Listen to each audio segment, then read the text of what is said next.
Olá, amigos, Namastê. Em 1940, Paramahansa Yogananda realizou uma palestra intitulada O Fim do Mundo. Ele afirmou que o mundo não acabará tão cedo. Existem momentos cíclicos, escatológicos, de pequenos fins do mundo. Quando ocorre um tsunami, um terremoto, um maremoto, uma erupção vulcânica, alguma forma da natureza de se revoltar karmicamente contra a humanidade. Mas o mundo mesmo demorará muito para acabar. São momentos escatológicos atraídos karmicamente pela humanidade. No entanto, ele também afirmou que na era atual, e na opinião dele e de seu mestre Swami Sri Yukteswar, baseado obviamente em suas experiências divinas com Deus, estamos na era de Dwapara Yuga, que é a era elétrica, do conhecimento elétrico e das energias sutis, como Yukteswar afirmou em sua obra A Ciência Sagrada. Sutil porque a energia atômica. Dwapara Yuga é a era da energia atômica e da energia elétrica.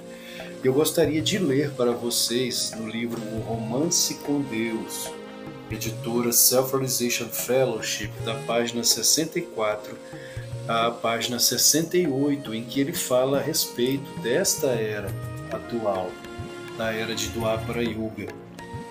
Ele escreveu: a Terra já passou pela Kali Yuga, a era materialista de 1200 anos de duração. Segundo os cálculos de meu guru, Swami Sri Yukteswar, estamos há 240 anos na Dwapara Yuga, ou seja, essa palestra, como afirmei, foi em 1940. Naquela época, a Terra estava no ano 240 da Dwapara Yuga. Hoje, atualmente, estamos no ano de 2024, então estamos no ano 324 da Dwapara Yuga. A segunda era, continua ele, que consiste em 2400 anos. Conforme a sucessão ascendente mencionada, esta é a era elétrica, embora ainda pareça muito materialista. Se você pensar bem, verá como o ser humano progrediu, desde quando compreendia apenas a matéria densa até entender e dominar a energia existente na matéria. É óbvio que existem aqueles retardatários que são os nossos governantes atuais, que vivem ainda em mentalidade de Kali Yuga, mentalidade belicosa, comunista, marxista, que é uma ideologia belicosa. Eles estão no comando da Terra hoje, atualmente. Mas veremos o que Yogananda fala mais à frente sobre isso. Na era presente, o homem progredirá muito no campo científico da eletricidade e do eletromagnetismo. A ciência, obviamente, evoluiu e muito do ano 1700 para cá. Inclusive os suplícios que ocorriam na Europa, em que criminosos eram colocados em praças públicas para serem mortos, assassinados vivos para o deleite do povo, como também ocorria em Roma, no Coliseu, quando pessoas eram lançadas aos leões para o prazer do público. E isso obviamente não existe mais. Esses suplícios não existem mais. Significa que apesar de termos líderes comunistas no mundo, não é, e que têm levado nações à miséria, à fome, ao holodomo, houve também um avanço. Estamos em verdade em uma batalha. Quando a Bíblia fala a respeito do Apocalipse, do Armagedon, não está errado quando os cristãos falam a respeito. Tudo que em verdade está registrado na Bíblia, Yogananda afirmou, é real, é verdadeiro. A questão é esse momento em que estamos vivendo atualmente, que estamos vivendo hoje, não é o único. A humanidade passa por esses momentos cíclicos ao longo das eras. E já passamos incontáveis vezes, se aceitarmos a ideia das yugas, das eras de evolução, Já passamos incontáveis vezes por pequenos momentos escatológicos, como é o momento atual. Ele continua: à medida que a Dwapara Yuga avança, as doenças serão progressivamente tratadas e curadas com raios. É interessante isso, porque a fisioterapia hoje trata as pessoas utilizando eletricidade, pequenos choques elétricos e raios. Essa é uma previsão dele em 1940, que está acontecendo hoje. A energia vibratória pode atingir os fatores eletrônicos dos átomos, os componentes fundamentais da matéria, onde as densas substâncias químicas não conseguem penetrar. Depois desta guerra, referindo-se à Segunda Guerra Mundial, teremos grande progresso na ciência da eletricidade e a aviação também se desenvolverá enormemente. Viajaremos muito mais pelo ar. Os aviões ainda são vistos com certa reserva por muitas pessoas, lembrando que essa palestra foi em 1940. Assim como os trens já foram temidos, mas os aviões já começam a prevalecer, sendo os trens quase uma coisa do passado. Gradualmente os carros passarão a ser vistos como bem antiquados. Ele estava aqui prevendo a volta dos Vimanas, né, dos carros voadores, e não demorará muito para começarmos a andar em Vimanas contemporâneos, em carros voadores da contemporaneidade. O problema da Segunda Era, a Dwapara Yuga, é que não existe suficiente segurança, pois a ciência desempenha os papéis de o médico e o monstro. O homem utiliza a ciência não apenas para criar e fazer coisas boas, mas também para destruir. Portanto, o desenvolvimento científico ainda não é seguro. Esta guerra mundial mostra como a tecnologia científica está sendo usada para destruir a humanidade. Deste conflito, aprenderemos a empregar mais dispositivos científicos para o conforto humano. Contudo, se não desenvolvermos forças espirituais, também continuaremos a usar a ciência para destruir. Com esta guerra, as pessoas aprenderão as consequências devastadoras do abuso da tecnologia. Na Primeira Guerra Mundial e em épocas anteriores, os duelos eram considerados cavalheirescos. Mas a ideia de cavalheirismo desapareceu. Atualmente ninguém quer lutar. Depois de terminar o atual conflito, novamente lembrando que ele está se referindo à Segunda Guerra Mundial, o medo da devastação mundial será tão grande que, se alguém tentar começar uma guerra, o resto do mundo cairá sobre aquela nação. Estou falando de coisas muito além de meu tempo. Vejam que interessante. Ele realizou esta palestra em 1940. A Segunda Guerra Mundial terminou em 1945, com as explosões das bombas atômicas em Hiroshima e Nagasaki. Se ele não fosse onisciente, como afirmaria isto? Ele sabia, ele tinha consciência, a onisciência das bombas atômicas em 1940. Senão ele não afirmaria isto, que afirmou depois que terminar o atual conflito, o medo da devastação mundial será tão grande que, se alguém tentar começar uma guerra, o resto do mundo cairá sobre aquela nação, porque saberão da existência de armas, inclusive até mais poderosas, mais devastadoras do que a própria bomba atômica, e nós sabemos que a bomba atômica hoje já não é a arma mais poderosa que existe. E ele continua: o armamento é necessário agora. Um plano de defesa é bom. Veja como ele era a favor da legítima defesa. Inclusive, a Índia hoje é a nação que possui o quarto maior efetivo militar do mundo, possui bomba atômica. Se não fosse assim, a Índia já teria sido conquistada, dominada, invadida pelo Paquistão ou pela China. E ele continua: um plano de defesa é bom, mas não trará a paz definitiva. Cada vez que alguém usar a força bruta, sempre haverá outro mais forte. Como a verdade dita por Cristo, se você usar a espada, perecerá pela espada. A força bruta só será subjugada quando a humanidade compreender a mensagem eterna de Cristo e dos grandes mestres. Só com a força espiritual as guerras cessarão. O comunismo é o câncer da sociedade atual. E ele se infiltra nas nações que se afastaram de Deus, que se afastaram da conexão com o divino. Não é a autêntica religião, o autêntico religar, e não é simplesmente ler a Bíblia, não é simplesmente conhecer os textos sagrados, não é simplesmente bater no peito, sou religioso. O autêntico religar é a conexão com o divino dentro de nós. Se não existe essa conexão, não estamos verdadeiramente com Deus. Somos apenas fanáticos religiosos e não pessoas de conexão divina. E essa ausência de conexão é que atrai o comunismo para as nações. E ele continua: a paz definitiva só virá quando, por acordo mútuo, todas as nações da Terra realizarem contínuas conferências de paz, sucatearem suas armas e ajudarem a acabar com as favelas do mundo.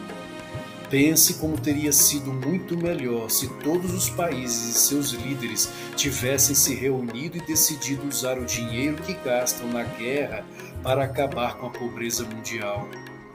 Em vez disso, mesmo quando a guerra terminar e uma nação se render a outra, as pessoas continuarão a viver com medo e a pobreza ainda existirá. O atual armamento será sucateado e bilhões de dólares desperdiçados. Por acreditar na força bruta, o homem está cometendo uma grande tolice. Por quanto tempo isso continuará? Como mudar essa situação? Somente quando os países estiverem traumatizados pela guerra é que começarão a perceber sua estreiteza de visão.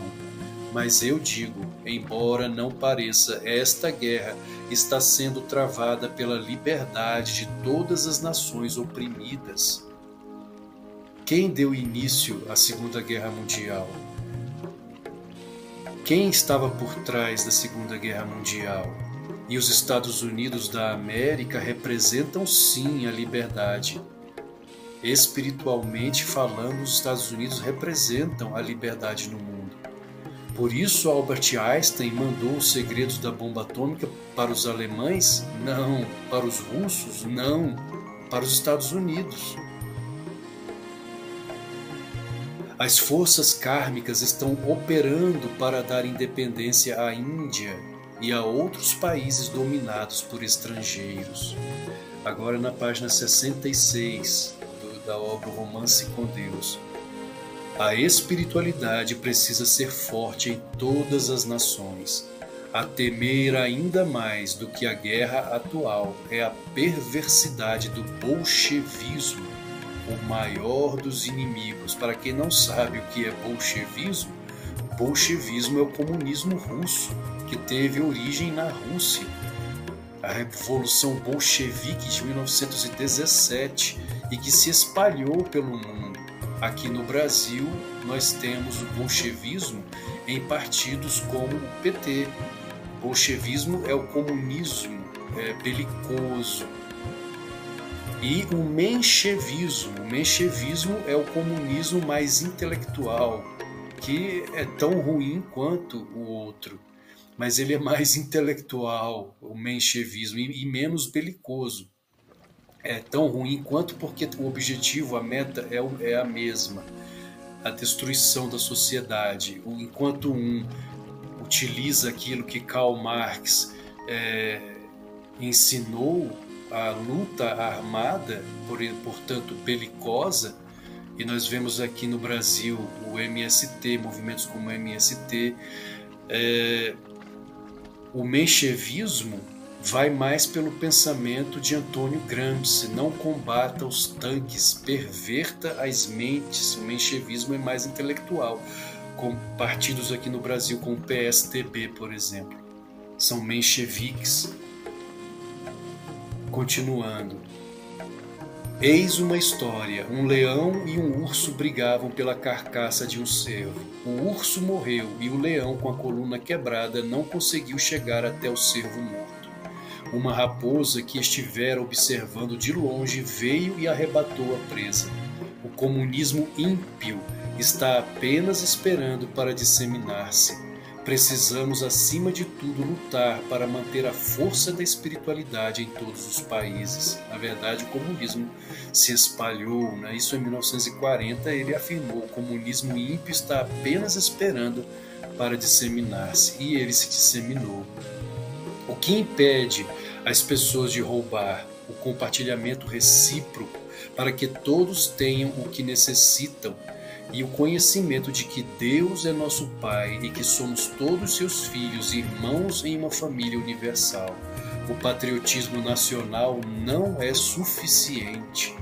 Se o ideal de Deus e da fraternidade desaparecerem, não haverá mais razão para viver. Quem criou o mundo? Quem nos criou? Sabemos que Deus existe.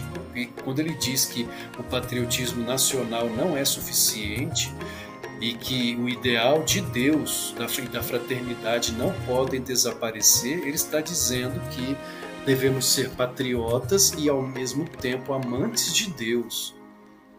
Devemos ser patriotas e amantes de Deus, porque Deus é a força que pode de fato derrotar o comunismo. A conexão com o divino, como falei, e não o fanatismo, mero fanatismo, mas a conexão divina, quando nossas mentes entram nessa sintonia, nessas ondas mentais mais profundas, alfa, teta, delta, gama, nessa comunhão com o divino dentro de nós, criamos um campo de força, uma egrégora de luz capaz de expulsar os demônios, os seres demoníacos e, consequentemente, o comunismo. Sabemos que Deus existe, que nada anule essa ideia, e é o que os comunistas mais querem, anular a ideia de Deus, perseguindo não só o cristianismo, em verdade eles perseguem todas as religiões. Veja o que ocorre no Tibete até hoje, o budismo sendo perseguido até os dias atuais, em que budistas são proibidos de praticarem a sua fé em Buda. A doutrina da crença em Deus é a única que, em última instância, trará paz à Terra. Nenhuma outra ideologia conseguirá fazer isso. Lealdade à pátria. Enquanto você vive em um país, seja qual for, precisa ser leal a ele. Não devemos admitir elementos subversivos em nosso país.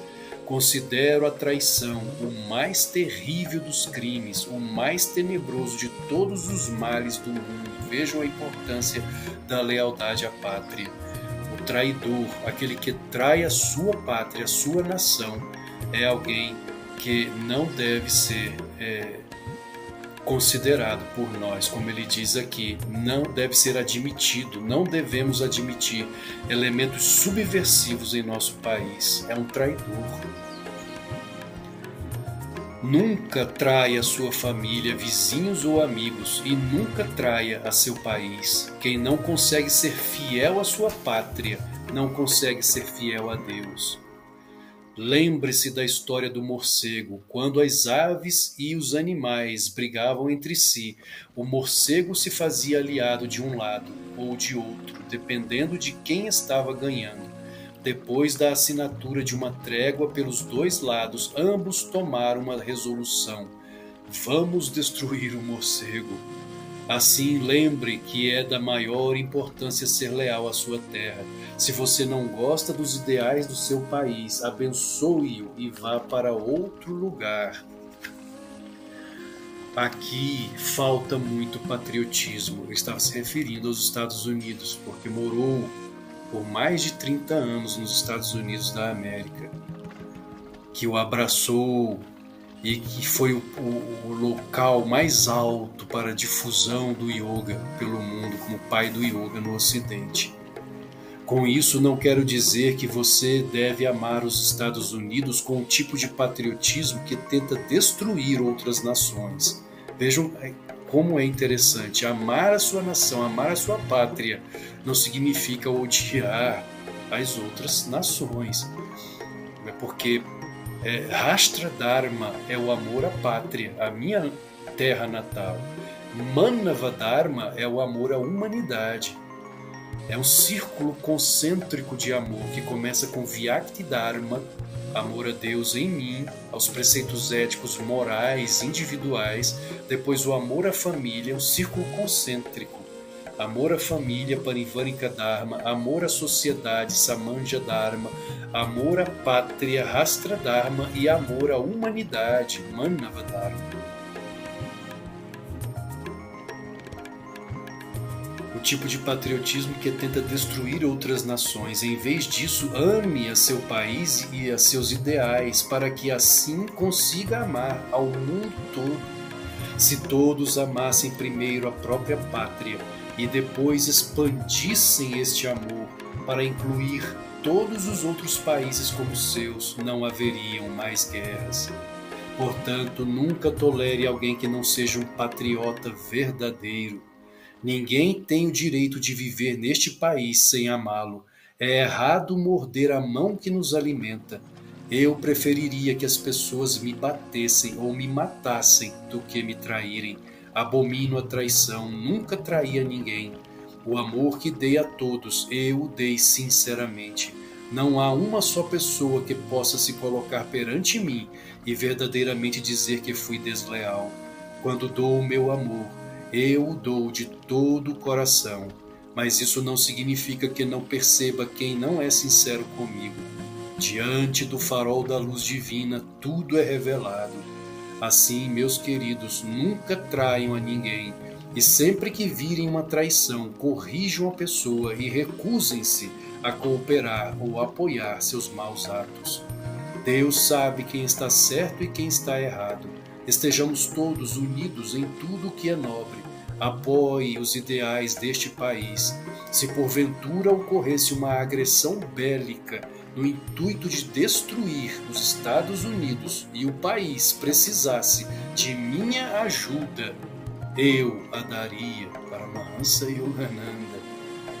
Por amor a seu povo e para defender a nação em cujas terras vivo, devemos fazer nossa parte para ajudar a proteger a América e nossos entes queridos, mas ao mesmo tempo não devemos permitir que o ódio nos domine. O mundo nunca precisou tanto de amor como agora. O amor será um fator muito forte para erradicar a guerra.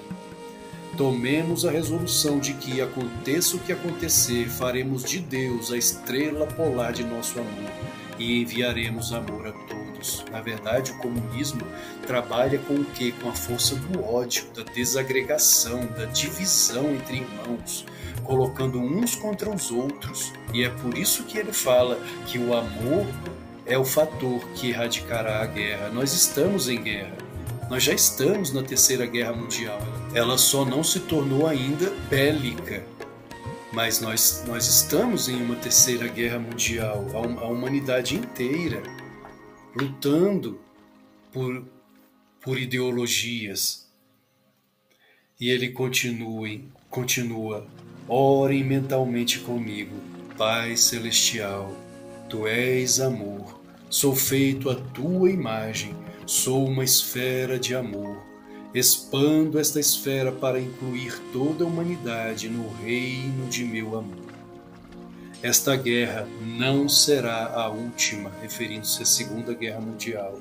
Se o vencedor usar seu poder para penalizar as outras nações, isso fará com que um dia os países perdedores tentem revidar com um poder maior. O potencial humano de destruição cresceu muito mais do que o poder de construir. Não haverá segurança na era elétrica. Surgirão métodos de guerra em escala cada vez maior. Assim, graças a Deus, que a Dwapara Yuga, a era elétrica, só dura 2.400 anos. Ele fala que graças a Deus a era elétrica só dura 2.400 anos porque, segundo cálculos errados, promovidos ainda hoje na Índia, acredita-se que a Kali Yuga dura milhões de anos e nós estaríamos ainda na Kali Yuga. E a Dwapara também duraria um tempo muito gigantesco. Segundo Yukteswar, a Kali Yuga dura 1.200 anos, a Dwapara 2.400, a Treta Yuga dura 3.600 e a Satya Yuga, a Era de Ouro, 4.800 anos. E existem realmente evidências de que estamos na Dwapara Yuga, que é uma era mais tecnológica, contudo, quando as nações estão em mãos erradas, em mãos de seres demoníacos, então nós não estamos seguros, não vivemos em uma era segura na Dwapara Yuga. Ela é perigosa, muito perigosa. Por isso a importância da espiritualidade. Sridhar Mata, sucessora de Yogananda, disse que se a tecnologia avança e a espiritualidade não acompanha o avanço tecnológico, corremos o risco de voltarmos à uma idade da pedra. Eis o perigo da Dwapara Yuga e eis a importância de uma maior espiritualidade, de uma maior conexão com o divino dentro de nós, por meio de práticas introspectivas, a meditação, Raja Yoga, olhar para dentro, fechar os olhos, fazer aquilo que Carl Gustav Jung, pai da psicologia analítica, afirmou: o que olha para fora sonha, o que olha para dentro está desperto. Namastê.